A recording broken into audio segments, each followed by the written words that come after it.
Hi guys, welcome back to my channel. My name is Joy Presley. Now before we start the video, please be sure to like, comment, subscribe, and share. That'd be greatly appreciated. So wow, as you guys can see, I have on these beautiful string lights, and guess what guys? I'm on a new military base, so we do have a new setting. And if you guys are very curious about that, I will be having a room tour coming very soon. I cannot wait to show you guys my new room. I'm so excited. And I also have on my army shirt. I usually wear like the same thing in every video, but today I had to mix it up and put on my army shirt. But without all that chatter, as you guys can see by the title, this is called How to Pass the ASVAB. Yes guys, I'm here to give you all my tips, tricks, advice, and everything you need to know to get a great score and to do well. So let's just get started. So I have a ton of things written down, and let's just begin. Now I apologize that the lighting is going in and out. I am in front of the window, so excuse that. So let's just get started on number one. So number one is you're probably wondering, what is the ASVAB, Presley? What is it? Can you tell me a little bit about it? And I will. So the ASVAB is a multiple choice exam to determine how you will qualify for your military job. So yes guys, in short, the ASVAB is just a giant test to see your highs and lows for qualifying for your military job, which is your MOS. So it's kind of like a placement exam for the Army to see where they will put you for your military job. Woo, that's a mouthful, but that's pretty much what it is. So number two is we're going to talk about scoring. So you're probably wondering, what score do you need? What happens if you fail? And we are going to get into that. So my honest advice is the higher you score, the better. I cannot stress that enough, guys. The higher you score, the better, because the higher you get, the better your job will be. And the lower you get, the least likely you're gonna like your job. So I suggest you shoot for the high 40s, 50s, 60s, 70s, 80s, and 90s. Now the highest score is a 99. Now most people don't really get 99. It's extremely rare, but who knows? You might be that lucky person to get there. Never say never. I want you guys to do really well. That is the highest. Now you need at least a 31 and above to pass. I say that again. You need at least a 31 and above to pass. So if you guys get below a 31, that is a no-go. That's no good, because you guys will definitely have to take it again. If you get below a 31, it means that you pretty much failed. So I suggest that you shoot for the high 40s, 50s, 60s, 70s, 80s, 90s if you guys want to do really good and get a great job. Okay guys, so number three is we're going to talk about apps and helpful study tips. So guys, the App Store has some amazing ASVAB apps, and guess what? They're free, so you don't have to worry about spending all this money to study. These apps are free and they are amazing. Now for me, everybody has a phone, so all you have to do is just head over to that App Store and download these top three apps. So the first one that I recommend is called ASVAB Practice Test 2021. Now that one is super good, guys. I've used it before. It's super good. It has 5 stars. The next one I recommend is the ASVAB Practice Test for Dummies, also really good. And the last one is called U.S. Army ASVAB Challenge. Now all 3 of those are absolutely amazing. Now on the App Store there's hundreds more, but those are just my top 3. And my next piece of study advice is to meet with your recruiter. So yes guys, meet with your recruiter, because they can help you study even more. A lot of times recruiters have laptops and computers in their office, and they're more than welcome to have you guys come in and practice. I remember for me, my recruiter was amazing, and he let me come in on the weekends and use his computer, and me and him would sit together and practice different questions. Great idea, guys. Please get in touch with your recruiter, call them on the phone, and make an appointment to see them. So number 4 is you're probably wondering, what's on the ASVAB? So the ASVAB, like I said, is a huge test, and you will be tested on an array of different subjects. So up first is math. Now I know math is something that a lot of people struggle with. I know it's a little bit hard, but yes guys, math is definitely on there. If you need to get a tutor, you know, see if your parents can help you study, mom, dad, a guardian, whoever, guys, a best friend. See if you can meet with a tutor or somebody to help you prepare for the test, because math is on there. They will ask you about multiplication, division, and sometimes it gets a little tricky. They might ask you to do some geometry, some algebra, trigonometry. It really just depends. You know, the ASVAB is just a big gamble. You never know what's going to really be on there, but it's best to know a lot of different subjects so you won't be underprepared. So next is English. So yes, guys, English is a big part of the ASVAB.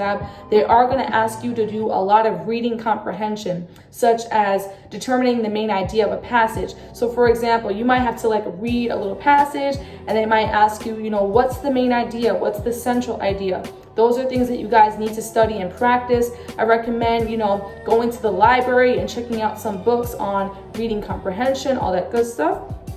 So the next thing that they will test you on is auto mechanic questions. Oh my gosh.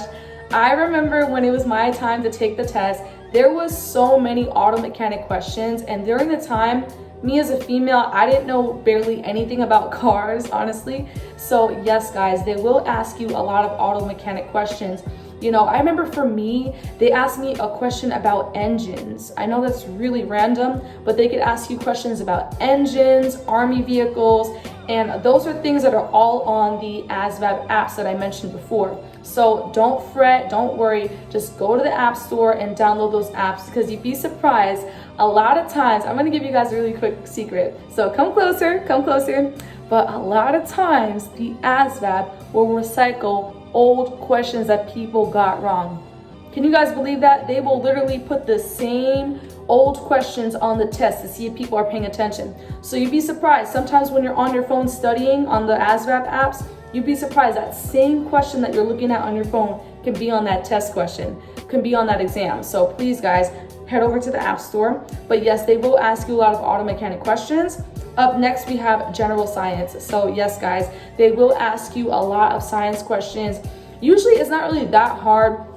Like I remember for me, they asked me about the water cycle. They asked me about living environment. They might ask you, you know, what is precipitation? Is it A, raining, B, snowing, C, thunderstorm, or D, blizzard? And for me, I knew that the answer was A, raining. That's what precipitation means. But if you're a person that's a little bit, you know, rusty at science, you definitely want to head over to that app store and start studying, or go to the library, check out books on science, or maybe meet with a tutor and just get into the groove and the rhythm of studying those questions.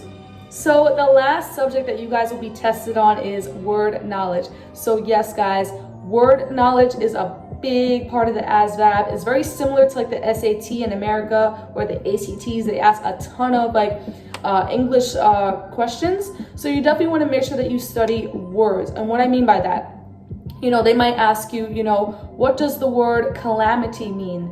Does it mean A, disaster, B, humorous, D, excitement, or D, like happy? And you have to know what that word means. Calamity means disaster. But if you're a person that isn't really big on like fancy words, if you don't really know a lot of advanced things, like I said, you got to head over to that app store and start studying. And also when it comes to the science questions, they could really ask you anything, guys. They could ask you a science word. They could ask you, you know, what does this mean? What does that mean? What is a molecule? What is an atom? You guys have to know these things.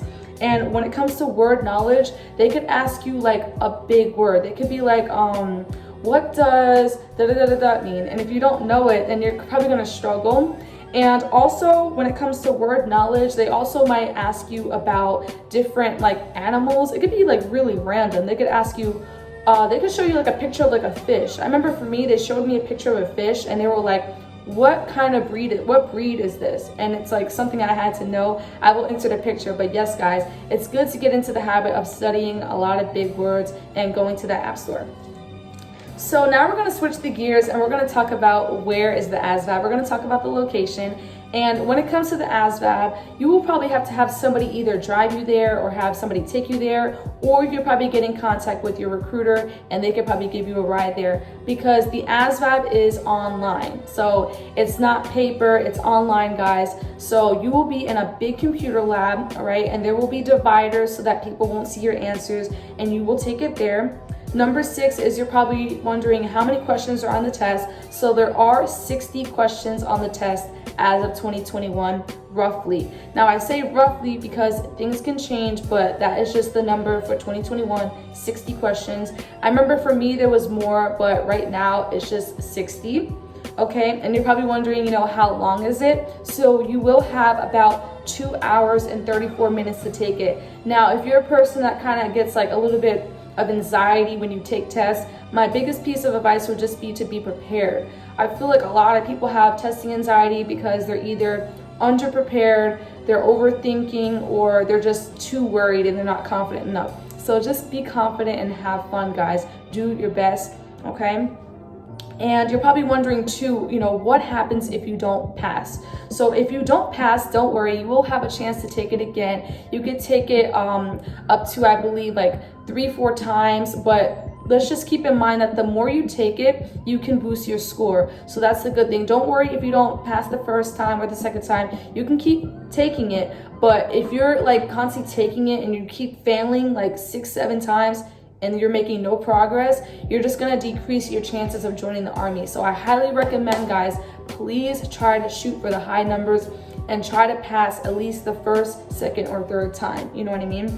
So that's that. And now we're gonna go over tips for the test. So tip number 1 is to get a good night's sleep. Make sure you guys are well rested. Make sure you guys set out time. Do not wake up late. You have to get there on time and early. Number 2 is to eat a balanced breakfast, all that good stuff. You do not want to go in there with an empty stomach and not having any fuel. You want to be nice and energized. And number 3 is don't cram. So don't just study all the stuff the night before. You guys have to allow a lot of time to study if you want the best results. And number 5 is to remain calm and be confident. So have confidence in yourself, guys. I believe in you. I know you can do it. For me, I passed on the second try, and I think I got like a 36. It wasn't the best score, but I did pass. So like I said, try to aim for higher numbers than me, and I know you guys can do it. Well, that's all for this video, guys. I love you so much. Please stay safe. I love you. Peace.